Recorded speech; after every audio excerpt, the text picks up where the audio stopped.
Good evening, everybody. So we are starting with Punjab PCS mains current affairs. अब जो Punjab PCS का जो exam है, इसमें एक डाउट रहता है बच्चों को कि स्टैटिक पे फोकस करें या करंट अफेयर्स पे। तो एक चीज तो बड़ी इंपॉर्टेंट है कि आपको स्टैटिक पे अपनी कमांड अच्छी करनी है, पर इसका मतलब ये नहीं है कि आपको करंट अफेयर्स निगलेक्ट करने हैं, पर उनको उतनी ही वेटेज देनी है जितने वो डिजर्व करते हैं। तो ये जो जितना प्रोपोर्शनल आप काम करेंगे, कि मान लो आपकी तैयारी का अगर 100% टाइम है, you should devote around 70% time और 80% टाइम ऑन स्टैटिक सिलेबस, और 20-30% आपका करंट अफेयर्स पे होना चाहिए, ना कि उल्टा हो जाना चाहिए। अब उसी को ध्यान में रखते हुए we civil with Akash Chanakya IAS are starting with Punjab PCS mains current affairs, ताकि आपको उसमें टाइम वेस्ट ना करना पड़े। We have already covered statistics, decision making, Punjabi, English, ये सारी चीजें कवर हमने कर ली हैं, civil with Akash YouTube channel पर पढ़ी हैं। और आज हम स्टार्ट कर रहे हैं पंजाब पीसीएस मेंस के जो करंट अफेयर्स हैं। अब इसको करने से पहले एक चीज बता दूं मैं कि इसको करने का तरीका क्या है करंट अफेयर्स को। अब एक चीज समझें कि जो करंट अफेयर्स होते हैं, ये अपने आप में कोई एक स्टैंड अलोन टॉपिक नहीं है। आपके करंट अफेयर्स हमेशा स्टैटिक से लिंक्ड ही होंगे। कैसे? फॉर एग्जाम्पल, जो हम आज डिस्कस करेंगे करंट अफेयर्स में, तो we are starting with Punjab specific current affairs for mains first, and then we will cover all other current affairs. क्योंकि बच्चों का डाउट था कि पंजाब के जो स्पेसिफिक करंट अफेयर्स हैं वो हमें पहले करवा दो, उसके बाद जो बाकी करंट अफेयर्स हैं जो पीसीएस मेंस में आ सकते हैं वो भी करवा देना। पर हम पहले करेंगे पंजाब स्पेसिफिक, फिर करेंगे ओवरऑल करंट अफेयर्स। अब मान लो हमने एक टॉपिक उठाया अर्बन फ्लडिंग का, पंजाब में फ्लड्स आए और वो टॉपिक आने के चांसेस बहुत ज्यादा हैं अर्बन फ्लडिंग का। अब इसको तुम क्या बोलोगे, ये डायनेमिक है या करंट है? तो सर ये कहना कि ये स्टैटिक नहीं है, अकेला करंट अफेयर बेस्ड है, ये गलत हो जाएगा। और ये कहना it is only static and not current affair, ये भी गलत हो जाएगा। मतलब आपका एक टॉपिक है urbanization, challenges to in urbanization, उसमें आता है अर्बन फ्लडिंग, ये स्टैटिक सिलेबस का पार्ट है। बट क्योंकि ये टॉपिक न्यूज में है तो इसके आने के चांसेस क्या हैं? ज्यादा हैं, और हमारी एग्जांपल्स भी करंट ओरिएंटेड ज्यादा हो जाएंगी, ताकि हमारा आंसर कंटेक्चुअल लगे। तो कोई भी चीज अलग अलग नहीं है, तो कोई भी स्टैटिक और डायनेमिक आपस में म्यूचुअली एक्सक्लूसिव नहीं है, ये सारे कंबाइंड ही हैं। पर हम ट्राई करेंगे जो टॉपिक न्यूज में है वो उसके आने के चांसेस ज्यादा हैं, तो उसको हम करंट अफेयर की फॉर्म में करेंगे। तो आज we are starting with a very important topic. एक तो है अर्बन फ्लडिंग को लेके पंजाब स्पेसिफिक फ्लडिंग, एक टॉपिक आता है पंजाब में लेके ड्रग का जो प्रॉब्लम है, ड्रग इशू इन पंजाब, और तीसरा आता है border security issue, because Punjab shares a international border, तो उसका आता है कि बॉर्डर सिक्योरिटी चैलेंज बताएं। और इनको करने का तरीका क्या है हमारा? अब मैं जब ये कवर कर रहा हूंगा तो we will cover different dimensions related to that topic. कोई भी टॉपिक उठाया, मान लो फ्लडिंग, तो हमने पढ़ा उसके रीजंस क्या हैं, उसके लिए गवर्नमेंट ने क्या क्या स्टेप लिए थे, तब भी फ्लड क्यों आए, अब और क्या करना चाहिए। हम उसकी डिफरेंट डायमेंशंस खोलेंगे टॉपिक की, और उसके अंदर हम 5-5, 7-7 पॉइंट कवर करेंगे हर डायमेंशन के अंदर। तो पहले हम डायमेंशन खोलेंगे टॉपिक की, और उन डायमेंशंस पे हम हर डायमेंशन पे 5-5, 7-7 पॉइंट लिखेंगे। और उन पॉइंट को लिखने का तरीका क्या होगा? उनको तरीका होगा, हमारा एक कोर आर्गुमेंट होगा, कोर आर्गुमेंट के बाद हम उसको एक्सप्लेन करेंगे, और एक्सप्लेन के बाद उसको जस्टिफाई करेंगे। जस्टिफाई इन द सेंस हम उसको पीछे एविडेंस देंगे। तो हमारा पॉइंट क्या हो जाता है? कंप्लीट हो जाता है। कहने का मतलब कोर आर्गुमेंट, उसका explanation, and then giving evidence for that core argument. और मैंने जो नोट्स बनाए हैं ये civil with Akash Telegram channel पे अपलोड भी हो जाएंगे, पर आप ट्राई करें जब इसको वीडियो देख रहे होंगे तो उनको मैंने हाईलाइट किया हुआ है। पर ध्यान रखना, आपका काम है कोर आर्गुमेंट, एक्सप्लेनेशन और जस्टिफिकेशन। इसको तुम अगर मिस भी कर दो पेपर में पढ़ने से, मतलब पढ़ के ना भी जाओ, तब भी तुम चीजों को एक्सप्लेन कर दोगे अगर आपको कोर आर्गुमेंट आता है। आप भूलते क्या हो पेपर में कि उसके पीछे एविडेंस क्या है। आपका मेंस का आंसर बड़ा जेनरिक हो जाता है, बिकॉज आप जो लिखते हो उसके पीछे कहानी बताते हो। भाई कहानी बतानी है पर बहुत छोटी बतानी है। कोर आर्गुमेंट, उसका एक्सप्लेनेशन, प्लस साथ में जस्टिफिकेशन, एविडेंस, जो फैक्ट्स, डाटा, एग्जांपल्स हैं, इन चीजों को भी मेंशन करना है। और यही वाली चीज जो है स्टूडेंट्स के आंसर में मिसिंग होती है, और यही आपके आंसर को क्या बनाती है? स्पेसिफिक आंसर बनाती है, उसको जेनरिक नहीं रहने देती। और यही मेंस में अगर मार्क्स लेने हैं तो you have to do that thing, it means you have to focus on facts and evidences. अब हम स्टार्ट करते हैं अपना टॉपिक, और उसमें भी आपको बताता रहूंगा कैसे कैसे कवर करने हैं। तो let's start with first topic, that is urban flooding. तो हम स्टार्ट करते हैं अर्बन फ्लडिंग से। तो अब पहला इशू आता है फ्लडिंग इन पंजाब में। अब ये जो फ्लड्स आए थे पंजाब में, इस पे डायरेक्टली क्वेश्चन आ सकता है कि इसके रीजंस क्या क्या से। अब इसमें पूछ सकते हैं कि रीजंस क्या क्या थे। आप इसको डिवाइड कर सकते हो दो में, एक मैन मेड एंथ्रोपोजेनिक और एक नेचुरल रीजंस हैं, नेचुरल कॉजेज ऑफ फ्लड्स हैं। पर जब क्वेश्चन आएगा फ्लडिंग का तो हमें देखना है कि इसके कॉजेज क्या हैं, इसके इंपैक्ट्स क्या हैं और इसका सॉल्यूशंस क्या क्या हैं, क्या क्या स्टेप लिए हैं और क्या क्या लेने चाहिए। अब जब फ्लडिंग इन पंजाब पे क्वेश्चन है तो आपको पहले पता है कि अगर हम इसके रीजंस देखें तो इसका जो मेन रीजन है पंजाब में फ्लडिंग का, उसमें बोला गया था। और एक चीज समझ ले, मेंस में लिखने से पहले जब भी आप पॉइंट लिखेंगे, आपके आंसर जो पॉइंट्स होंगे वो प्रायोरिटाइज होने चाहिए। जो बहुत कोर पॉइंट है वो पहले लिखना चाहिए, जो पेरिफेरल पॉइंट है वो लास्ट में दिखने चाहिए। फॉर एग्जाम्पल, आप ये नहीं लिखोगे कि पंजाब में फ्लडिंग इसलिए आई बिकॉज गवर्नेंस या डैम्स का सही मेंटेनेंस नहीं किया गया। हाँ, वो रीजन था पर वो मेन रीजन नहीं था। तो आपको मेन रीजन पहले लिखने हैं, बाद में लिखने हैं पेरिफेरल रीजन। तो पहला रीजन क्या है इसमें, जो इसका पहला रीजन क्या है, फ्लड इंक्रोचमेंट। तो आप जब ये लिखोगे फ्लड इंक्रोचमेंट तो आपको आपका कोर पॉइंट क्या हो गया, पहला रीजन है फ्लड इंक्रोचमेंट, और उसको जस्टिफाई करोगे बिकॉज जब हमारी अर्बनाइजेशन बढ़ रही है तो जो फ्लड प्लेन्स हैं उनमें क्या हो रहा है, एग्रीकल्चर कन्वर्ट हो गया लैंड, वो लोग रह रहे हैं वहां पे बिकॉज ऑफ जब लैंड की स्कार्सिटी है तो लोग फ्लड प्लेन्स में रह रहे हैं। आपने सुना होगा कि हमारा क्या है, हाउस सी फेसिंग है तो वो रिवर फेसिंग है। अगर ऐसा काम करोगे तो आप फ्लड प्लेन को इंक्रोच कर रहे हो। तो अगर पहले नेचुरल फ्लड प्लेन थे, वो एक्सेस वाटर को एब्जॉर्ब कर सकते थे और उसके कारण वाटर का फ्लो क्या हो जाता था, कम हो जाता था। बट अब वहां पे एग्रीकल्चर हो रही है, सेटलमेंट हो रही है, इंफ्रास्ट्रक्चर बढ़ रहा है, इसके कारण फ्लड की इंटेंसिटी और बढ़ गई है। तो पहला रीजन क्या है, फ्लड इंक्रोचमेंट। दूसरा क्या है, अब जब इसको आपने बताया कोर पॉइंट, आपने कर दिया एक्सप्लेन भी। अब क्या एग्जांपल क्या दोगे, एग्जांपल सिंपल दोगे, as per National Disaster Management Authority flood management guidelines. वहां पे भी लिखा हुआ है स्पेसिफिक पॉइंट कि flood in plain encroachment is a major reason for flooding in urban areas including Punjab.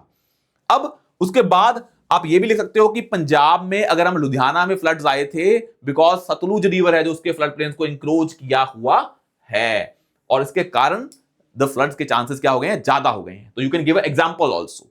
मैंने एग्जांपल में 3-4 चीजें लिखी हैं, कहीं 2 लिखी हैं, कहीं 3 लिखी हैं, कहीं 1 लिखी है। You have to choose only one example so that you can justify your point. अगला है कि next is poor drainage and desilting. भाई एक चीज बोला गया था कि रिवर्स की सफाई नहीं की गई, तो अगर रिवर्स की डीसिल्टिंग नहीं हुई है, मतलब रिवर क्या है, सिल्टेड है, वहां पे बहुत ज्यादा क्या है, सैंड डिपॉजिट हो गया बेस में, तो रिवर की कैरिंग कैपेसिटी, किसकी, वाटर कैरिंग कैपेसिटी कम हो जाएगी, तो फ्लड के चांसेस और बढ़ जाएंगे। तो ये क्या है, पुअर ड्रेनेज एंड डीसिल्टिंग। और इसमें एग्जांपल क्या लिखनी है आपको कि जो पंजाब में सीजनल रिवुलेट्स हैं, चोज हैं, वो क्या हो गए हैं, सिल्टेड थे, तो चोज की कैपेसिटी कम हो गई थी वाटर को स्टोर करने की, तो फ्लड के चांसेस और बढ़ गए थे। तो you will mention about a very good example कि कैग की audit report mentioned about Punjab's irrigation sector highlighting inadequate desilting and weak maintenance। तो you will give an evidence of CAG. आप ये नहीं बोलोगे कि इंडिया पंजाब में जो चोज हैं, सीजनल रिवुलेट्स हैं, वो डीसिल्टेड नहीं थे। You will mention about CAG report mentioned about the same thing. तो I am justifying my point. उसके बाद you can mention one more example of Hoshiarpur and Rupnagar overflow जो हुआ था, इट वाज बिकॉज ऑफ जो शिवालिक चोज हैं, जो इन डिस्ट्रिक्ट्स में आते हैं, वो क्या थे, that were heavily silted। तो you can give example of that also। अब यही एग्जांपल्स आपके पॉइंट्स को स्पेसिफिक बनाएंगी, और इन चीजों को मैंने पीडीएफ में हाईलाइट कर दिया है। जब पीडीएफ पढ़ेंगे भी तो गो थ्रू ऐसे करना कि आप इन हाईलाइटेड चीजों को समान निकालें और ऐड करें। और लास्ट में मैंने इन्हीं टॉपिक के लास्ट में दिए हुए एक्स्ट्रा एज पॉइंट्स दिए हुए हैं, मतलब इस टॉपिक के कुछ 6-7 पॉइंट जो आपको एक्स्ट्रा मार्क्स दे सकते हैं, आपको सिर्फ वो याद करने हैं, वो भी मैं आपको दिखाऊंगा। अब नेक्स्ट रीजन देखें इसके बाद जो है वो है वीक एम्बैंकमेंट मेंटेनेंस। और जब आपकी इंबैंकमेंट सही नहीं होगी तो अगर रिवर का फ्लो बढ़ गया तो वो फ्लो की जो फोर्स होगी तो उसके कारण वो टूट जाएंगे, तो river will enter into residential और एग्रीकल्चरल एरियाज। उसके कारण भी क्या होते हैं, फ्लडिंग आती हैं। और ये this thing was mentioned by the state inspection reports during recent floods कि जो overtopping and recorded breaches of Sutlej के अराउंड बहुत सारे इंबैंक्समेंट क्या मेंटेनेंस नहीं किया गया था। और यही प्रॉब्लम है एक की मेंटेनेंस ऑफ इंबैंक्समेंट्स। अब जनरली एक चीज समझे, पंजाब में या इन जनरल इंडिया में जब भी फ्लड्स आते हैं तो ट्राई किया जाता है कि फ्लड्स के स्ट्रक्चरल इश्यूज को, स्ट्रक्चरल मतलब कि आपने डैम बना दिए, आपने इंबैंकमेंट बना दी, आप उनको बनाएं और उनके कारण आपकी फ्लडिंग नहीं आएगी। पर आगे जाके देखेंगे स्ट्रक्चरल सॉल्यूशंस के अलावा नॉन स्ट्रक्चरल सॉल्यूशंस भी चाहिए सो दैट पंजाब में या इन जनरल फ्लड को रोका जा सके। अब उसके बाद आता है अनप्लैन्ड अर्बनाइजेशन। तो fourth point is unplanned urbanization. अब आप देखेंगे कि अगर तुम्हारी अनप्लैन्ड अर्बनाइजेशन है तो एरिया में ग्रीन स्पेसेस नहीं होंगी। अगर ग्रीन स्पेसेस नहीं होंगी तो ट्रीज नहीं होंगे, मतलब तो वो वाटर को एब्जॉर्ब नहीं कर पाएंगे। तो इस कारण से जो कंक्रीटाइजेशन होता है, जो रोड्स बन रही हैं, जितनी ज्यादा रोड होंगी वो पानी को सीप नहीं करती, तो वो पानी ग्राउंड वाटर में अंदर नहीं जाता ग्राउंड के, तो फ्लड के चांसेस और बढ़ जाते हैं। तो जितना ज्यादा अर्बनाइजेशन होगा उतना ज्यादा क्या होगा, concretization and blocked storm water channels, and that was the reason basically in Ludhiana, which is because Ludhiana की population density is very high। तो you can mention, जो prelims में आपने पढ़ा था कि लुधियाना की डेंसिटी ज्यादा है, कितनी है वो मेंशन कर सकते हैं टू जस्टिफाई वहां पे क्या है, अनप्लैन्ड अर्बनाइजेशन और कंक्रीटाइजेशन एंड ओवरबर्डन या ब्लॉक्ड स्टॉर्म वाटर चैनल्स। और ये इंपॉर्टेंट है अनप्लैन्ड अर्बनाइजेशन वाला पॉइंट। अब नेक्स्ट आता है, अब आपको पता है कि जो फ्लड्स आए थे ये इंटर स्टेट भी इशू था इसमें, कि जो अपस्ट्रीम्स थी वो डाउनस्ट्रीम स्टेट्स के पानी छोड़ रही थी। यहां आपको ये था कि एक भाखड़ा ब्यास मैनेजमेंट बोर्ड है, तो जो भी रिवर हमारे हैं, रिजर्वॉयर हैं, रिजर्वॉयर के ऑपरेशंस एंड वाटर रिलीज को लेके क्या है, इशू है। बिकॉज ऊपर वाली स्टेट्स ज्यादा पानी रिलीज कर देती हैं कि वहां उनके एरिया में फ्लड ना आए, and that happens in downstream states. और यही था कि Bhakra Beas managing board reservoirs record inflows during recent monsoons, और उस ज्यादा मॉनसून के कारण जब पानी बहुत ज्यादा आ गया किसमें, भाखड़ा ब्यास मैनेजमेंट बोर्ड ने वो पानी रिलीज कर दिया, डाउनस्ट्रीम स्टेट्स में क्या है, फ्लड्स आए। तो जो पंजाब में फ्लड्स आए थे, पंजाब को ज्यादा नुकसान हुआ बिकॉज पंजाब क्या है, डाउनस्ट्रीम स्टेट है, तो बिकॉज ऑफ रिजर्वॉयर ऑपरेशंस। अब आता है कि इंटर स्टेट इश्यूज हैं, तो आपने एक वर्ड लिखा इंटर स्टेट हाइड्रोलिक स्ट्रक्चर्स। ये वर्ड बड़े इंपॉर्टेंट है भाई, मेंस में अगर आपने ऐसे ऐसे वर्ड फेंक दिए तो एग्जामिनर को आइडिया हो जाएगा कि इंसान पढ़ के आया है। आपके आंसर में अगर मान लो 10 नंबर का है, एक पन्ना है आपके पास, 15 के लिए 2 पन्ने हैं पीपीएससी में, तो आपके हर एक 2 लाइन के बाद कुछ ऐसा वर्ड आना चाहिए जो आपकी टेक्निकल अंडरस्टैंडिंग को दिखाए, जो पॉइंट्स को स्पेसिफिक करे। तो आपका काम सिंपल है, आपके 10 मार्कर में 10 पॉइंट, 15 मार्कर में 15 पॉइंट्स, मैक्सिमम 8 भी हो सकते हैं 10 मार्कर में, 15 मार्कर में 12 भी हो सकते हैं, but every single line of your answer should give a specific information to the examiner, वो जनरिक नहीं होनी चाहिए। तो आपने लिखा इंटरस्टेट हाइड्रोलिक स्ट्रक्चर्स, और इसमें क्या है, जो हमारा मान लो फॉर एग्जांपल हरियाणा का, Punjab officials have cited the Hansi Butana Canal in Haryana for obstructing Ghaggar drainage and worsening floods इन जो हमारा समाना पटियाला रीजन। तो समाना पटियाला रीजन में जो फ्लड आए, जो हरियाणा का क्या है, हंसी बुटाना है, उन्होंने घग्गर रिवर जो है उसको डाइवर्ट कर दिया, और उसके कारण क्या हुआ, ड्रेनेज में इशू आया। तो कहने का मतलब क्या है, इंटरस्टेट हाइड्रोलिक स्ट्रक्चर्स या फिर जो रिजर्वॉयर ऑपरेशंस हैं उसके कारण भी फ्लड आते हैं, lack of coordination between the states. अब इसमें एक नेचुरल रीजन भी है पंजाब में फ्लड्स का, बहुत सारे नेचुरल रीजन है, क्लाइमेट चेंज हो रहा है, बहुत कुछ हो रहा है, आप लिख देख सकते हैं, पर एक इंपॉर्टेंट रीजन क्या है कि जो ये हो रहा है पंजाब में फ्लडिंग आ रही है, दो तरह के सिस्टम्स होते हैं, एक होती है वेस्टर्न डिस्टर्बेंस, एक होती है south west monsoon. South west monsoon कई बार, जैसे ये फ्लड्स आए थे, ये फ्लड्स जब जिस मंथ में आए उस मंथ में साउथ वेस्ट मॉनसून कम हो जाती है, पर इस बार वो एक्सटेंड हो गई थी। और जो वेस्टर्न डिस्टर्बेंस आती है वो बाद में आती है, वो पहले आ गई थी इस बार उस मंथ में। तो वेस्टर्न डिस्टर्बेंस पहले आ गई और साउथ वेस्ट मॉनसून बढ़ गई, तो दोनों सिस्टम मर्ज कर गए, और दोनों सिस्टम पानी लेके आते हैं। वेस्टर्न डिस्टर्बेंस पानी लेके आती है मेडिटेरेनियन सी से, और साउथ वेस्ट मॉनसून पानी लेके आती है बे ऑफ बंगाल से, तो पानी की कंसंट्रेशन बढ़ गई। तो नेचुरल रीजन क्या है कि two climatic systems, that is western disturbance and south west monsoon ये क्लब कर गए, that increase the intensity of water inflow, उसके कारण क्या आ गए, फ्लड्स आ गए। ये नेचुरल रीजन है। तो you have to mention about western disturbance and south west monsoon, merger of two climatic systems. अब नेक्स्ट आता है इंपैक्ट्स ऑफ फ्लड्स क्या होते हैं। सर इंपैक्ट्स ऑफ फ्लड सभी को आते हैं, किसको नहीं आते हैं, कि इसके कारण इंफ्रास्ट्रक्चर चला जाएगा, हेल्थ का प्रॉब्लम क्रिएट हो जाएगा, इसके कारण क्या होगा, इंफ्रास्ट्रक्चर डिस्ट्रॉय हो जाएगा, इसके कारण गवर्नमेंट को ज्यादा पैसा स्पेंड करने पड़ेगा, तो गवर्नमेंट का फिस्कल डेफिसिट बढ़ जाएगा, मतलब फाइनेंसिस पे इंपैक्ट पड़ेगा। बहुत सारे पॉइंट हैं इसके, बट आपको एविडेंस देने हैं। तो पहला इंपैक्ट क्या है इसमें, फर्स्ट इज एग्रीकल्चरल लॉसेस। भाई Punjab is a agricultural economy, तो सबसे ज्यादा नुकसान क्या था, livestock and allied sector losses. आपने देखा होगा फार्मर्स कह रहे थे कि हम अपना लाइव स्टॉक नहीं छोड़ के जाएंगे, साथ में लेके जाएंगे। और जो स्टेट गवर्नमेंट ने पॉलिसी भी बनाई थी रिहेबिलिटेशन की, वो ऐसी बनाई थी कि वो अपने लाइव स्टॉक के साथ रह सकें, because Punjab is a agricultural economy. तो loss to agriculture, loss to livestock sector. अब इसका डाटा भी है, अभी पंजाब गवर्नमेंट ने ये डाटा ऑफिशियली रिलीज भी किया, when the Punjab government is trying to get fund from state government कि हमारा इतना नुकसान हुआ है, तो you can mention that data also here. वो आपको ऐड करना पड़ेगा दिखाने के लिए कि एग्रीकल्चर में इतना लॉस हुआ, लाइव स्टॉक में इतना लॉस हुआ, in terms of absolute numbers that Punjab government has given officially. या फिर आप मेंशन कर सकते हैं कि जो फाजिल्का मानसा बेल्ट है और इसमें कॉटन बेल्ट में एक्सटेंसिव क्रॉप डैमेज हुआ इन 2020 का 5 का फ्लड्स।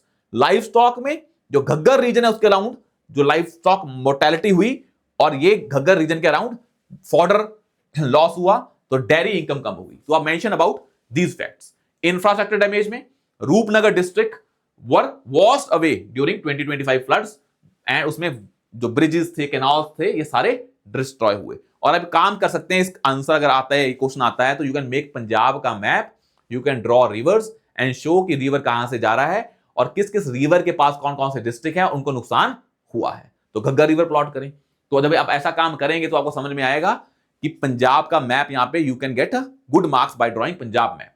उसके बाद आता है सोशल इंपैक्ट्स एंड डिस्प्लेसमेंट। तो भाई जब तुम्हारा फ्लडिंग आएगी तो लोगों को घर छोड़ के जाना पड़ेगा, घर भी डूबे, बहुत ज्यादा नुकसान हुआ पंजाब को, तो you can mention about the mental harassment of people, displacement of people, impact on education of children, बहुत सारी चीजें हो जाती हैं। और एक इंपैक्ट होता है फिस्कल एंड गवर्नेंस इंपैक्ट्स, कितना वो आप यहां पे इंपैक्ट लिख सकते हैं कि इतना नंबर डाटा आपके पास है, पर आपको फैक्ट्स और एग्जांपल लिखनी पड़ेंगी। अब आता है how to put the mechanisms in place to deal with the problem of floods. अब देखें, फ्लड को डील करने के लिए बहुत सारे सिस्टम्स प्लेस में होते हैं। हमारा है ना नेशनल डिजास्टर मैनेजमेंट एक्ट है, अथॉरिटी भी है, स्टेट डिजास्टर मैनेजमेंट अथॉरिटी भी है, डिस्ट्रिक्ट डिजास्टर मैनेजमेंट अथॉरिटी भी है, हमारे डिजास्टर मैनेजमेंट प्लान्स भी हैं, सेंडाई फ्रेमवर्क भी है, सब कुछ है। तो पहले लिखेंगे कौन कौन से सिस्टम्स एट प्लेस हैं हमारे, पर फिर भी क्यों फ्लड्स आए और कैसे इसको डील करें। तो पहला क्या है, पहला हमारा स्ट्रक्चरल मेजर्स हैं। अब एक कमेटी है, हम इसको याद करेंगे पहले, मिहिर शाह कमेटी, उसने बोला था कि इंडिया में जो प्रॉब्लम है, हम ग्राउंड वाटर और सरफेस वाटर को इंटीग्रेट करके नहीं देखते हैं, इसको आइसोलेशन में देखते हैं। सरफेस वाटर का गवर्नेंस अलग है, रूल्स अलग हैं, मैनेजमेंट अलग है, और ग्राउंड वाटर के अलग है। आपने सुना होगा, एक है हमारी सेंट्रल ग्राउंड वाटर अथॉरिटी, एक है हमारी सेंट्रल ग्राउंड वाटर बोर्ड। अब जब तुम सरफेस वाटर और ग्राउंड वाटर को अलग अलग देखोगे तो उससे चांसेस क्या है, you will not be able to manage surface water and ground water integratively. और उसको इंटीग्रेट तरीके से देखने के लिए you have to change your approach. और इसी चीज के लिए जो हमारे सिस्टम्स एज प्लेस हैं वो स्ट्रक्चरल नहीं होने चाहिए कि आपने डैम बना दिया, आपने इंबैंकमेंट बना दी, उससे नहीं सोल्यूशन होगा। आपको नॉन स्ट्रक्चरल इश्यूज, मतलब गवर्नेंस इश्यूज भी डील करने पड़ेंगे। और वो कमेटी ने बोला था कि जो फ्लड्स आते हैं इंडिया में, it is more because of poor governance rather than structural issues in governance. अब इसमें देखें, पहला क्या है, हमारे पास इंस्टीट्यूशनल फ्रेमवर्क है, कौन सा, state disaster Management authority and district disaster Management authority. हमारे पास क्या है, रिवर कंट्रोल के लिए हमारे पास क्या है, इंबैंक्समेंट्स हैं, होते हैं ना हमारे बंड्स हैं, स्पर्स हैं, कैनाल्स हैं, पोंग डैम, बाखड़ा डैम, ब्यास, घग्गर पे सारे डैम बने हुए हैं ताकि पानी को कंट्रोल किया जा सके। हमारे पास अर्ली वार्निंग सिस्टम है कि पहले पता लग जाता है कि भाई कब इतना रेनफॉल होने वाला है, so that the loss of human lives और property loss can be protected. तो हमारे पास वो भी सिस्टम है। इसके लिए हमारे पास क्या है, central water commission, river level monitoring भी है। हमारे पास अर्ली वार्निंग सिस्टम भी है, जो हमारा इंडियन मेट्रोलॉजिकल डिपार्टमेंट है। Relief and compensation mechanism place में है कि अगर नॉर्म्स लिखे हुए हैं स्टेट डिजास्टर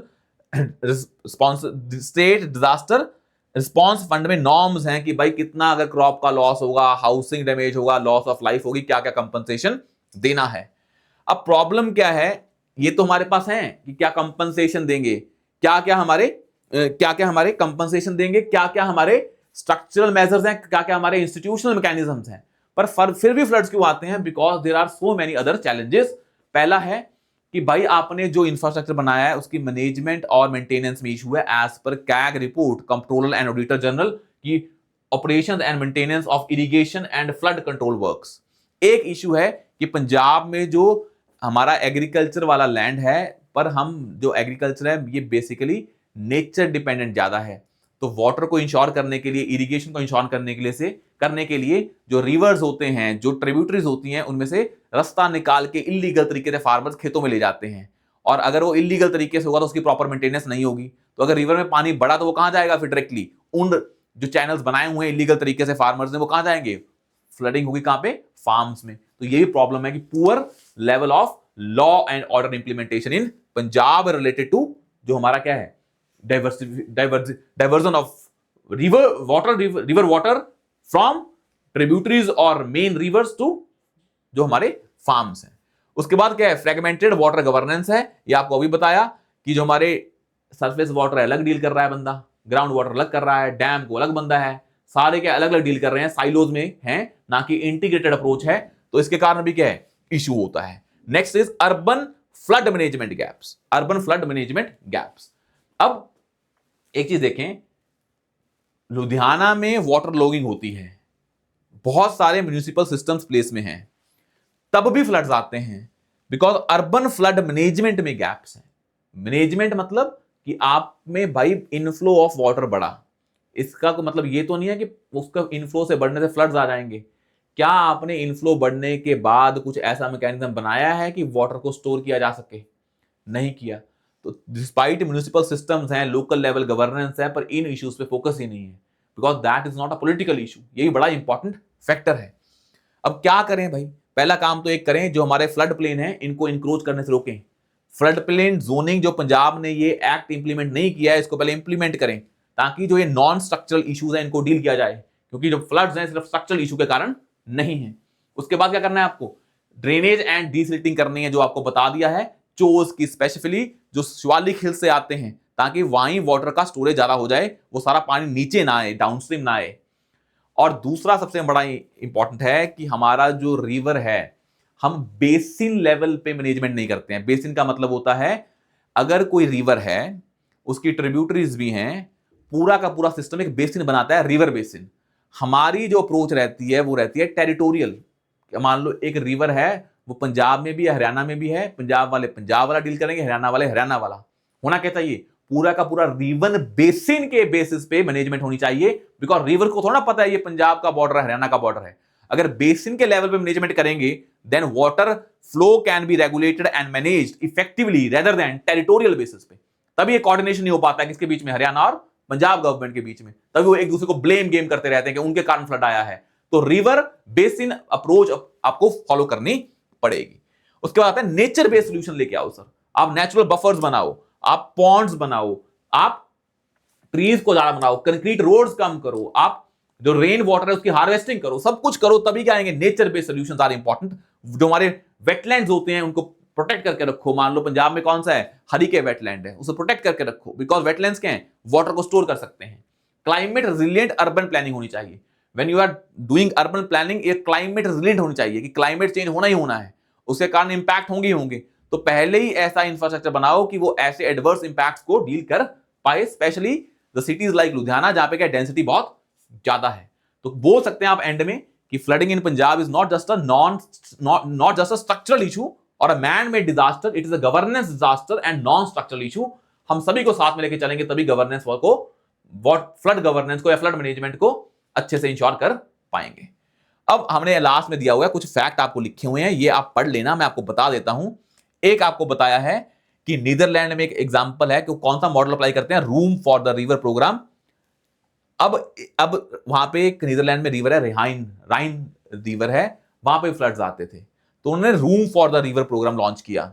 इसका सिंपल गोल क्या है कि जो हमारा रिवर है उसका रूम फॉर द रिवर, मतलब रिवर को इतना ज्यादा कंजेस्ट ना कर दो कि उसके फ्लड प्लेन को इंक्रोच कर रहे हो। आप सब कुछ क्या कर रहे हो, रिवर पे बर्डन डाल रहे हो, तो उसको थोड़ा रूम दो so that river can live.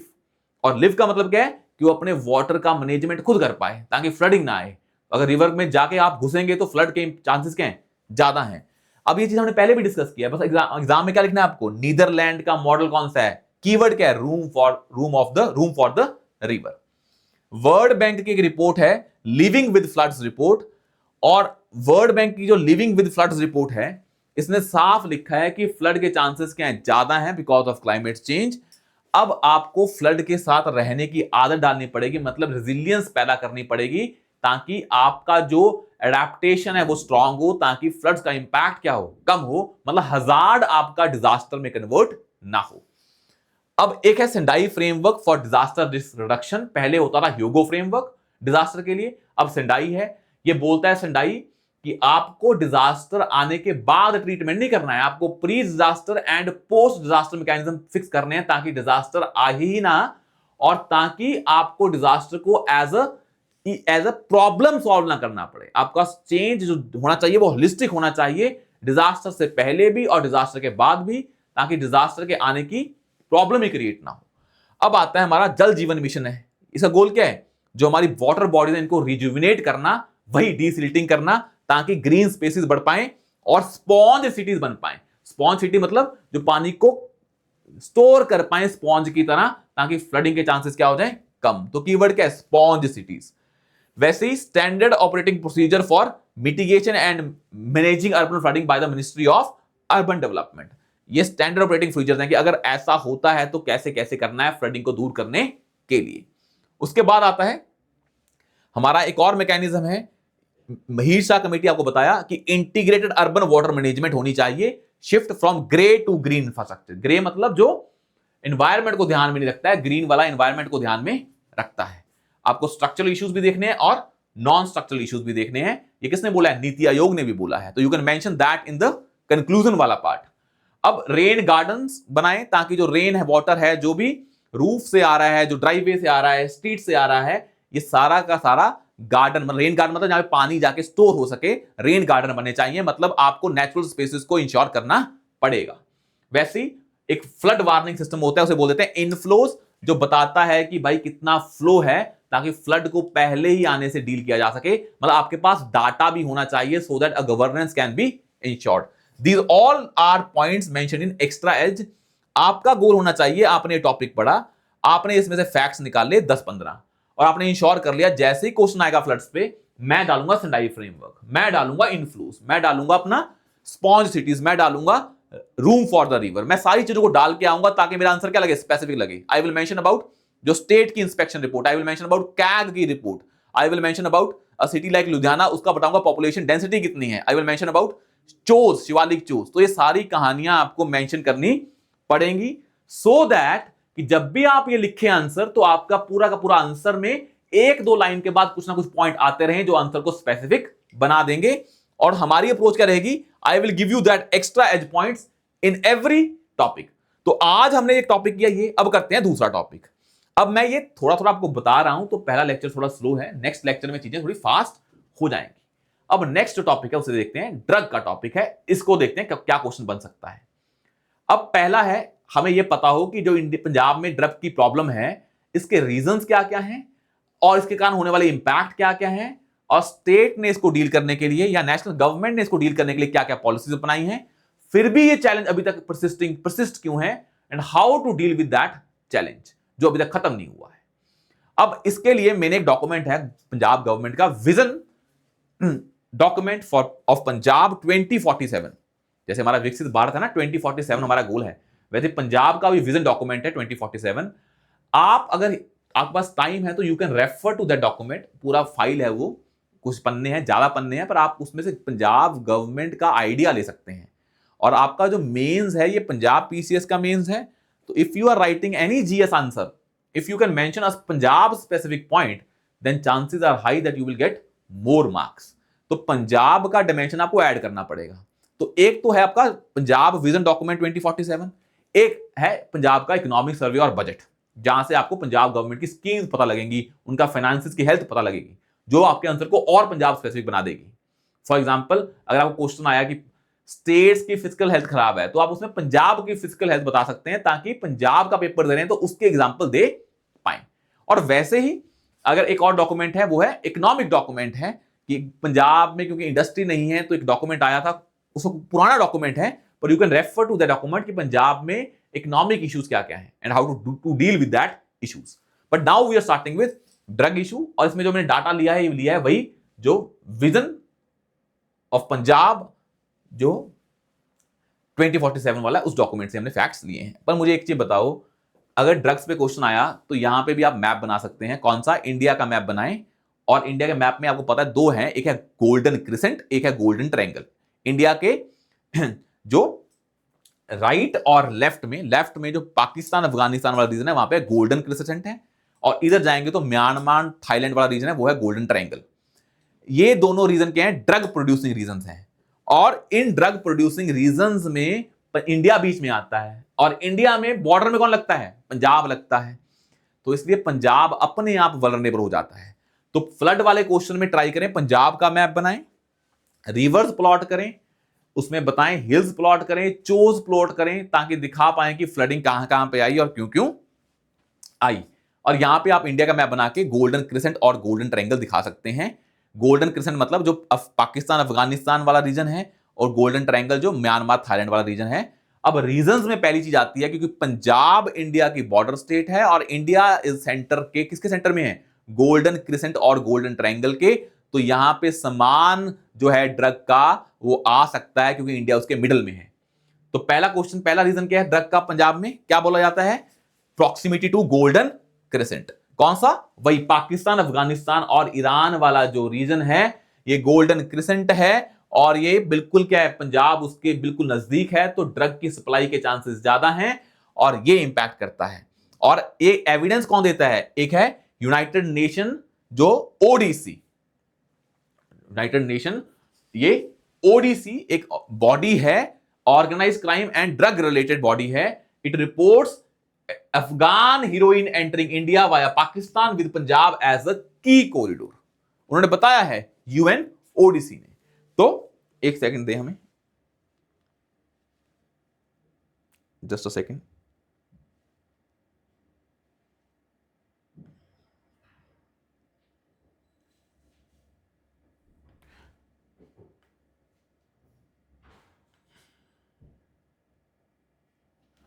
तो ये उसने बताया है, मतलब जो आपको एविडेंस देना है वो क्या देना है? United Nation Office on Drugs and Crime, उसने बताया है जो प्रॉक्सिमिटी टू गोल्डन क्रिसेंट है, it is a main reason for the problem of drugs in Punjab. अब क्योंकि पंजाब बॉर्डर स्टेट है, तो इंटरनेशनल बॉर्डर कहां लगता है? पाकिस्तान के साथ लगता है, और इंटरनेशनल बॉर्डर का टेरेन बड़ा टफ है, और इसके कारण ड्रग को पकड़ना, ड्रग कार्टल्स को पकड़ना बड़ा इजी काम नहीं है। तो cross border drug smuggling is often linked with arms trafficking. जो आर्म्स की ट्रैफिकिंग होती है, जो हथियार जाते हैं, और जो ड्रग स्मगलिंग है, आपस में लिंक्ड है। और because of the problem in Punjab of separatism, या फिर और जो एक्सट्रीमिज्म है, उसके कारण जो ऑर्गेनाइज क्राइम है वो और पनपता है। तो you can mention about long international border with Pakistan. उसके बाद आता है, अब जब पंजाब में एक बार ग्रीन रेवोल्यूशन आई 1970s में, तो green revolution Punjab was a की प्लेयर, और उस टाइम बहुत ज्यादा इनकम बढ़ी फार्मर्स की। और इंडिया में एग्रीकल्चर की ग्रोथ ज्यादा नहीं है, बहुत ही कम है, ग्रो नहीं कर रहा है।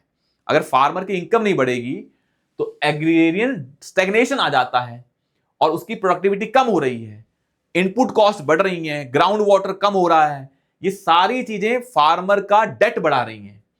और जब ये डेट बढ़ता है तो फिर मेंटल जो इश्यूज हैं, मेंटल इन द सेंस जो एंग्जाइटी है, डिप्रेशन है, जो बहुत ही ज्यादा प्रॉब्लमेटिक चीज है, उसके कारण सब्सटेंस अब्यूज भी बढ़ जाता है।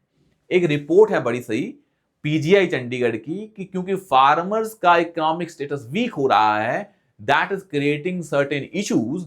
और वो इश्यूज क्या हैं? Anxiety, depression, that is leading to high use of substance. तो इसका कंजप्शन कौन कर रहे हैं? Because of farmers, because of stagnation in agricultural income, या फिर राइजिंग इनपुट कॉस्ट, या कॉस्ट बढ़ रही है पर इनकम नहीं बढ़ रही है। उसके बाद क्या है सर, पंजाब में इकोनॉमिक्स में पढ़ते हैं हम, इंडस्ट्री नहीं है। तो इंडस्ट्री सबसे बड़ा क्या है, जॉब का एक तरीका है। अगर जॉब्स कम है तो you will not have employment. तो एम्प्लॉयमेंट के कारण अनएम्प्लॉयमेंट है और अंडर एम्प्लॉयमेंट है कई जगह। एक तो प्रॉब्लम क्या है कि जॉब्स ही नहीं है, दूसरा जॉब्स हैं वो उन एरियाज में नहीं है जो उनकी क्वालिफिकेशन को मैच करें, तो दे आर अंडर एम्प्लॉयड। और इसके कारण भी क्या हो रहा है, और पंजाब में 70% से ज्यादा जो ड्रग कंजम्पशन होती है वो यूथ करता है, 50 to 35 एज ग्रुप का, बिकॉज ऑफ अनएम्प्लॉयमेंट और अंडर एम्प्लॉयमेंट। उसके बाद क्या आता है सर, अब पंजाब में देखेंगे बहुत सारी ट्रेडिशनल इंडस्ट्री हैं। Ludhiana is famous for certain small scale industries, Jalandhar is famous for sports industry. तो ये सारी इंडस्ट्रीज वीक हो रही हैं, और जब तुम्हारी ट्रेडिशनल इंडस्ट्री वीक हो जाएंगी, it is also leading to a youth is moving to abroad, और अब्रॉड जाओगे, अब अब्रॉड जाते हो तो वो इनफॉर्मल और इलिसिट एक्टिविटीज में कन्वर्ट हो जाते हो। भाई आपको बाहर जाना है, आप सही तरीके से नहीं जा पा रहे हो, आप इलीगल तरीका चूज कर रहे हो, तो ऑर्गेनाइज क्राइम बढ़ रहा है। और जहां पे भी ऑर्गेनाइज क्राइम आएगा वहां पे drug is a basically a very fundamental aspect of organize crime, तो वो अपने आप पनपेगा। तो ये भी प्रॉब्लम है। अब दूसरा क्या है, पीजीआई की स्टडी है कि जब जब सोशल और फैमिली सिस्टम डिस्ट्रॉय होते हैं, that is also leading to high addiction rates. ये पाया गया है कि जो भी एडिक्ट हैं और उनका अगर फैमिली स्टेटस चेक करें तो फैमिलीज में क्या है, सपोर्ट सिस्टम वीक है। तो family support system is weak और सोसाइटी का system is weak, that's why जो न्यूक्लियर फैमिलीज हैं इसके कारण ड्रग अब्यूज बहुत बढ़ रहा है। और दूसरा क्या है सर, नार्को टेररिज्म, कि terrorism now is basically linked to narcotics, that is drugs, because terrorism is getting funded by selling drugs. जैसे अफगानिस्तान है, वहां पे जो टेररिस्ट ग्रुप्स थे पहले, वो उन्होंने अपनी जो फंडिंग की वो ड्रग बेच के की। पाकिस्तान में जो ग्रुप्स हैं ये सारे, तो ये क्या करते हैं, ड्रग्स के बेच के अपने आप को फंड करते हैं। तो narco terrorism is rising and that is creating the supply of drugs in Punjab. वो बड़ा रीजन है। ये कहां मेंशन किया है, वही United Nation Office on Drugs and crimes. And बहुत सारे ड्रग्स कहां सीज किए गए हैं, अलोंग द बॉर्डर। पंजाब में स्पेशली फिरोजपुर के आसपास जो एरिया है वो बॉर्डर है, वहां पे मिलते हैं, इन एरिया में पकड़े जाते हैं। और सबसे बड़ा क्या है, कहा जाता है कि पंजाब में ये नेक्सस है बिटवीन पॉलिटिशियंस, ब्यूरोक्रेट्स और ड्रग माफिया, जिसके कारण उनको क्या होती है, पनिशमेंट नहीं मिलती है। This political criminal nexus leading to इस चीज को और प्रमोट करते हैं। और अब हम इसको समझते हैं कि इसके कारण प्रॉब्लम्स क्या क्या क्रिएट होती हैं। सर ये तो आपने रीजन पढ़ लिए 5-7, आपने फैक्ट भी दे दिए, बट इसके कारण प्रॉब्लम्स क्या क्या होती हैं। सर पहली प्रॉब्लम क्या है, जब पंजाब की 2 to 3% of population suffer from drug issue, तो सारा का सारा जो ह्यूमन कैपिटल और डेमोग्राफी है वो क्या हो जाएगा, डिस्ट्रॉय हो जाएगा। अगर यूथ का ह्यूमन कैपिटल नहीं होगा तो youth can not play important role in economic development of the state. और सारे के सारे जो डिजिट्स हैं मेजरली क्या है, वर्किंग एज में। हम डाटा भी देखेंगे आगे जाके कि कौन कौन से रिपोर्ट्स हैं, कमेटीज हैं जिन्होंने बताया है कि मेजरली क्या है, 70% तो यूथ ही है ड्रग जो एडिक्ट है। अब जब हम ड्रग एडिक्ट हो गए तो इसमें इंजेक्टेबल ड्रग्स भी होते हैं, तो उसके कारण पंजाब में एक बड़ा क्राइसिस है, कौन सा, HIV एंड हेपेटाइटिस सी का among drug user, because they are using same needles,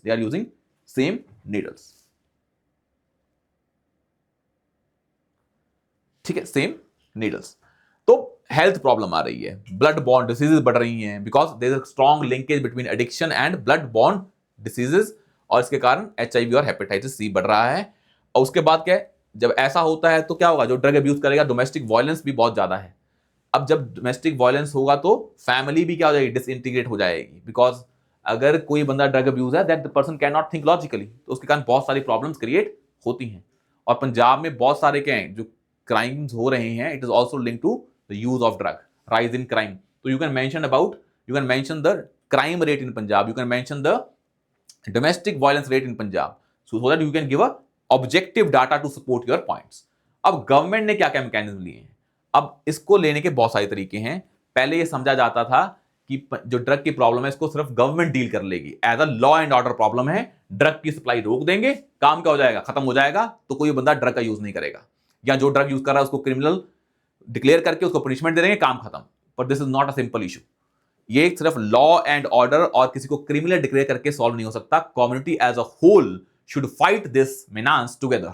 और ये अंडरस्टैंडिंग पंजाब गवर्नमेंट की आज भी है, because government has launched a Yudh Nasha Virudh, या फिर एक स्कीम है that is called as war against drugs, in which every player, NGO, government, doctors, families, communities are playing important role so that Punjab को ड्रग मुक्त किया जा सके।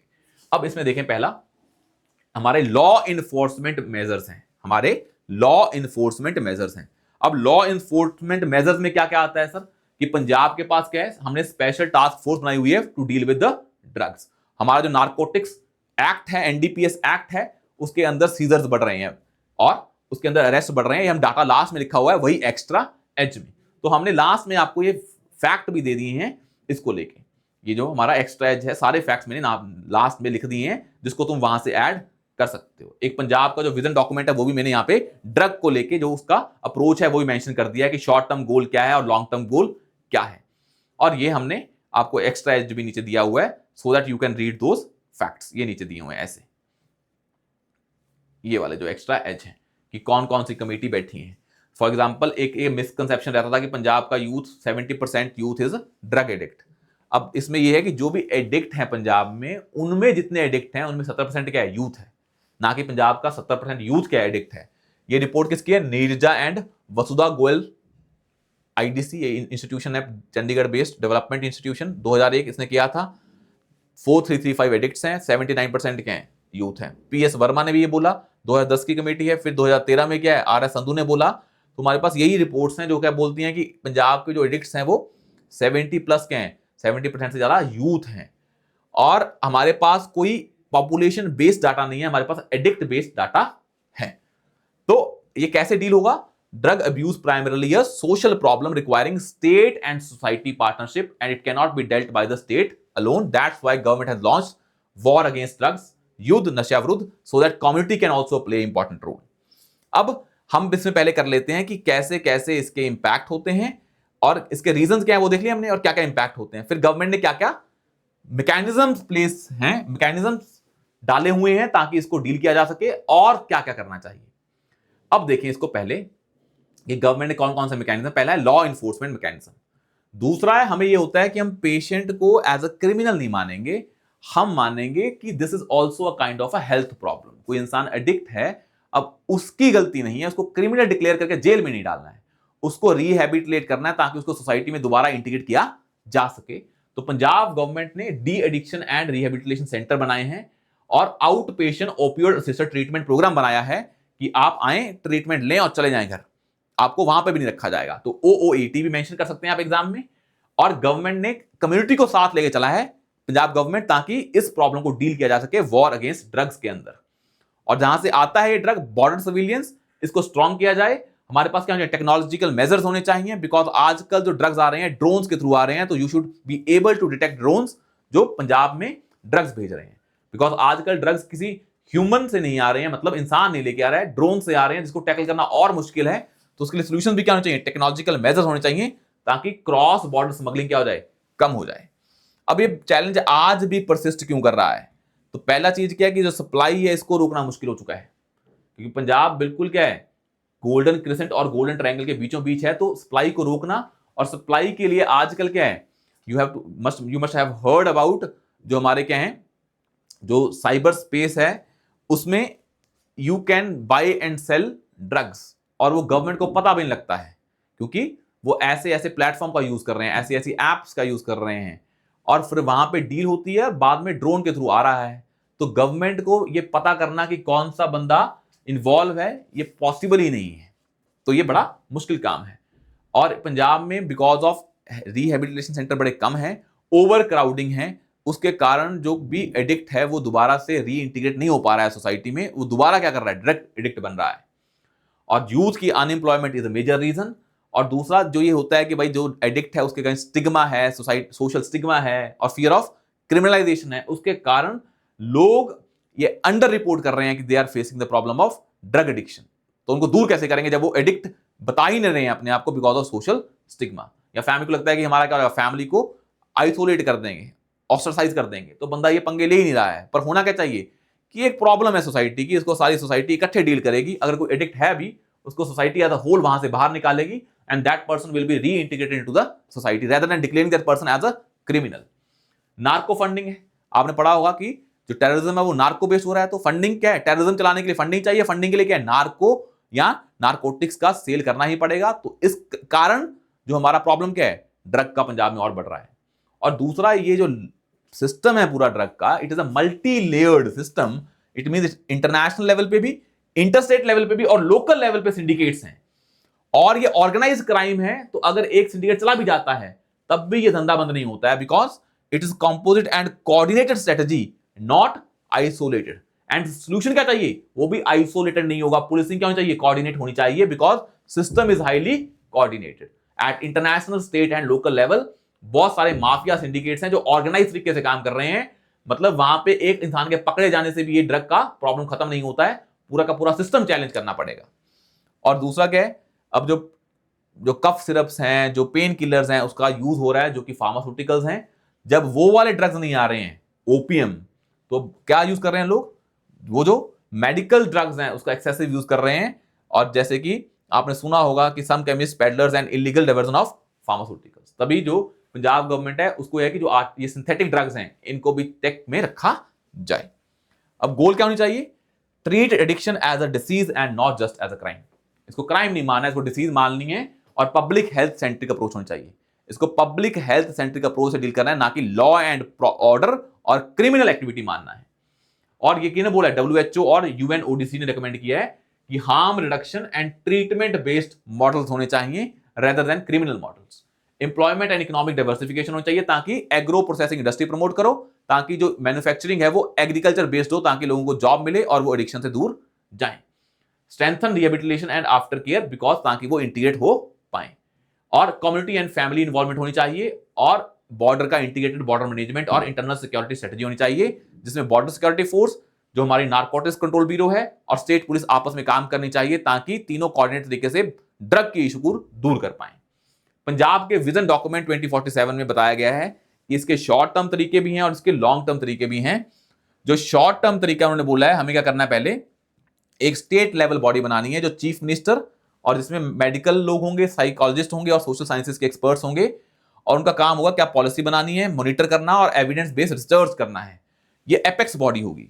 उसके बाद स्टेट नारकोटिक्स कंट्रोल ब्यूरो होगा, वो बनाएगा Punjab narcotics control bureau, headed by IGP rank officer, और ये इसके जोनल ऑफिसेज होंगे अमृतसर, जलंधर, लुधियाना और बठिंडा में।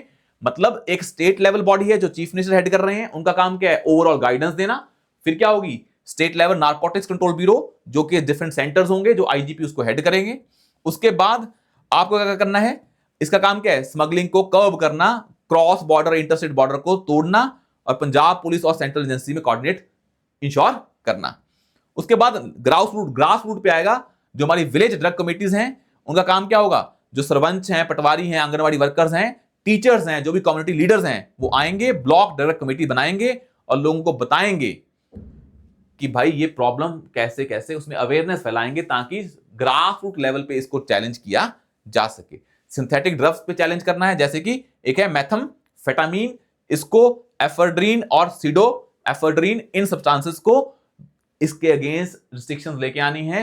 ये हमारे क्या हैं, जो हमारे सिंथेटिक ड्रग्स हैं, ये प्रिकर्सर केमिकल्स हैं जो बहुत जगह यूज होते हैं, जैसे कि मान लो ड्रग बनाने में, मान लो किसी पेंट फैक्ट्री में, तो ये भी क्या हो, एज अ ड्रग्स यूज किए जाते हैं।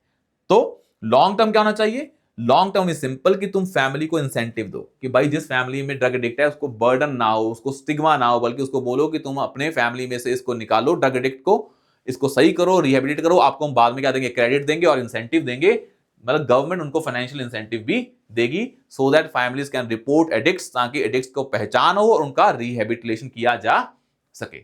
उसके बाद हमें प्रिवेंटिव एंड क्यूरेटिव अप्रोच होनी चाहिए, कि जो अगर कोई बंदा ड्रग एडिक्ट बन गया है उसका क्योर करें, अगर अभी बनने वाला है तो पहले ही प्रिवेंट कर लें। तो कैसे करेंगे पहले प्रिवेंट, आप हाई रिस्क इंडिविजुअल्स को पकड़ें, किसके थ्रू, वही उनके थ्रू, पंचायत, यूथ क्लब्स और आंगनवाड़ी वर्कर के थ्रू। फिर डी एडिक्शन इंफ्रास्ट्रक्चर स्ट्रॉन्ग करें, और उसमें भी कौन काम करेंगे, मेडिकल एंड सिविल सर्जन्स। और मेन जो फोकस होना चाहिए वो किन पे होना चाहिए, स्टूडेंट्स पे, माइग्रेंट वर्कर्स पे और इंडस्ट्रियल लेबर क्लस्टर्स पे, बिकॉज इसका यूज कहां पे होता है, यूथ में और लेबर वर्कर्स के ज्यादा होता है, माइग्रेंट वर्कर्स में। उसके बाद क्या करें, रिहेबिलिटेशन और आफ्टर केयर, ताकि इंसान दोबारा एडिक्ट ना बने, ताकि स्ट्रेटेजी का हो, होलिस्टिक हो। और दूसरा इसका क्या काम करना है, स्कूल बेस्ड इंटरवेंशन होनी चाहिए, कि बच्चा स्टार्टिंग से ही ड्रग के अगेंस्ट अवेयर हो और उसका यूज बिल्कुल स्टार्ट ना करे, और ये स्कूल लेवल पे, कम्युनिटी लेवल पे स्टार्ट करना पड़ेगा। यूथ को इन्वॉल्व करें स्पोर्ट्स में, गेम्स में, रूरल गेम्स में, तभी पंजाब गवर्नमेंट गेम्स को ज्यादा प्रमोट करती है। नेहरू युवा केंद्र संगठन बनाएं ताकि यूथ कंस्ट्रक्टिव एक्टिविटीज में इन्वॉल्व हो, ना कि डिस्ट्रक्टिव एक्टिविटीज में। और हमने बताया कि ये कमेटीज हैं जो थी जिन्होंने बताया कि पंजाब का यूथ क्या है, 70% जो है एडिक्ट वो क्या है, यूथ ही है। अब दुनिया में अलग अलग मॉडल हैं। फॉर एग्जांपल पोर्तुगल ने डीक्रिमिनलाइज कर दिया क्या, ड्रग एडिक्शन को, और पब्लिक हेल्थ मॉडल बनाया, जो कि हम पंजाब गवर्नमेंट भी इसी मॉडल पे चल रही है। आइलैंड में बोला कि यूथ की एंगेजमेंट से प्रिवेंट करें, वही जो नेहरू युवा संगठन केंद्र है। कोलंबिया में शिफ्ट बोला मिलिटराइजेशन से रूरल डेवलपमेंट में जाएं, क्योंकि जब मिलिटराइजेशन होती है तो ड्रग माफिया पैदा होते हैं। तो रूरल डेवलपमेंट करें, जहां डेवलपमेंट होगी वहां पे इकोनॉमिक्स अच्छी होगी, वहां पे एडिक्शन के चांसेस क्या हो जाएंगे, अपने आप कम हो जाएंगे। कनाडा में बोला कि कुछ ड्रग्स जो क्या हैं उनकी सेफ सप्लाई इंश्योर करें, कि ड्रग एडिक्ट्स के लिए कुछ ऐसी चीजें इंश्योर करें जिसकी सेफ सप्लाई हो, पर ये यहाँ इंडिया में पॉसिबल नहीं हो पाएगा ये। और मेंटल हेल्थ को इंटीग्रेट करें डी एडिक्शन स्ट्रेटेजी में। और इसने बताया है यूएनओडीसी में कि 296 million people in over the world जो ड्रग का यूज करते हैं, जिन्होंने एक बार ड्रग का यूज किया है। Drug trade is one of the largest organised crime after the arms and human trafficking. India में 14.6 crore people consume alcohol, 3.1 consume cannabis, 77 lakh people consume opioids, heroin, opium और pharmaceutical opioids. Opioids are the most problematic substances because of high addiction potential. भाई जो alcohol है, cannabis है, इसका addiction कम है, पर जो ये ओपियोइड्स हैं इनका एडिक्शन बहुत ज्यादा है, और इसके कारण क्या होती है, एचआईवी और हेपेटाइटिस सी की प्रॉब्लम क्रिएट होती है। तो हमने ये आपको एंड में एक्स्ट्रा एज में भी ये चीजें बता दी हैं। आज हमने 2 टॉपिक्स किए हैं, कल से हम इसके 3 या 4 टॉपिक्स डेली किया करेंगे। पर आपका जो पर्पस है मेरे को समझाने का, कि मैं आपको यहां पे लिख के नोट्स दे दूंगा और आपको चीजें याद करवा दूंगा। तो हमने जब पढ़ा कौन सा, ड्रग वाला टॉपिक, तो इसमें मेन चीज क्या आती है कि it should not be treated as a crime but as a public health issue, और it should not be dealt by state alone but community alone.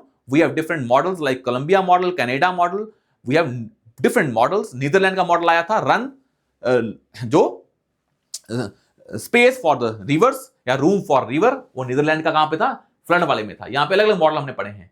हमने पंजाब गवर्नमेंट का विजन डॉक्यूमेंट पढ़ा, short term and long term strategy, state level chief minister led committee होनी चाहिए, फिर IGP led होनी चाहिए, फिर village level grass root level पे होनी चाहिए। लॉन्ग टर्म में क्या होना चाहिए, it should be made as a not just a issue to be prevented but इस issue should be cured but prevented also by involving a school level education changes होने चाहिए, या कम्युनिटी इन्वॉल्वमेंट होनी चाहिए, यूथ की engagement बढ़नी चाहिए। इन चीजों को इन्वॉल्व करना पड़ेगा। और हमने देखा कि पंजाब जो ये इशू है, ये यूएनओडीसी के बारे में बताया, गोल्डन क्रिसेंट के बारे में बताया, गोल्डन ट्रायंगल के बारे में बताया, इकोनॉमिक इश्यूज के बारे में बताया। तो इस टॉपिक में आप पंजाब के इकोनॉमिक डाटा को भी यूज कर सकते हैं कि पंजाब में मैन्युफैक्चरिंग कितनी वीक है, अनएम्प्लॉयमेंट कितनी ज्यादा है, that is promoting drug use. Drug addicts majorly youth हैं। डिफरेंट कमेटीज आपको बताई सारी, संधू कमेटी बताई, वर्मा कमेटी बताई, वो कमेटीज भी आपको याद रखनी है, और एक कमेटी आपके आंसर में दिखनी चाहिए। और एंड में आप जो सोल्यूशन बताओगे तो उसका सोल्यूशन क्या होगा कि it should not be dealt as a only a law and order problem but it should be treated as a war against drugs by involving all the stake holders. वो आपको and में conclusion में लिखना पड़ेगा, but आपको ये committees का बारे में मेंशन करना पड़ेगा और बताना पड़ेगा कि कोई भी हमारा पॉपुलेशन बेस्ड क्या है, सर्वे नहीं है, एडिक्ट बेस्ड सर्वे है। Sandhu, Verma and Goyal, Neerja and Vasundhara Goyal committees, इन्होंने क्या बताया पंजाब में ड्रग प्रॉब्लम को लेकर कि पंजाब का जो बॉर्डर है वो कितने किलोमीटर है, 533 किलोमीटर है या 553 किलोमीटर है, आई थिंक 553 किलोमीटर है। तो वो क्या है, बॉर्डर बड़ा पोरस है, तो वहां पे क्या है, ड्रोन का यूज हो रहा है। ये सारी कहानी आप कहां पे लिखेंगे, ड्रग वाले टॉपिक में लिखेंगे। पीजीआई की रिपोर्ट लिखेंगे, नार्को टेररिज्म वर्ड डालेंगे, आप यूथ अनएम्प्लॉयमेंट का डाटा डालेंगे, उसके बाद जो 553 किलोमीटर वाला बॉर्डर ये डालेंगे और बताएंगे lack of coordination between BSF and all that. तो हमारा अप्रोच क्या होगा, हमने 2 टॉपिक पढ़े, 15-15 पॉइंट याद है, कीवर्ड याद किए, टॉपिक को होलिस्टिकली देखा, पहले टॉपिक की डायमेंशंस खोली, डायमेंशन के अंदर 5-5 पॉइंट खोले, फिर उसके फैक्ट याद किए, फिर ओवरऑल 20 पॉइंट याद कर लिए और जाके इसको लिख दें पेपर में। और यही तरीका है मेंस की तैयारी करने का, चाहे वो स्टैटिक का हो चाहे वो डायनेमिक का हो। तो we will continue with this series. Tomorrow हम करेंगे एक और टॉपिक बॉर्डर सिक्योरिटी का, और साथ में कंटिन्यू करेंगे और सारे टॉपिक। पहले हम पंजाब स्पेसिफिक टॉपिक कवर करेंगे, ठीक है। Thank you so much, and this PDF will be available on civil with Akash Telegram channel. आप उसको ज्वाइन कर लें, सब्सक्राइब कर लें, so that you can get the regular updates and those files. Thank you so much.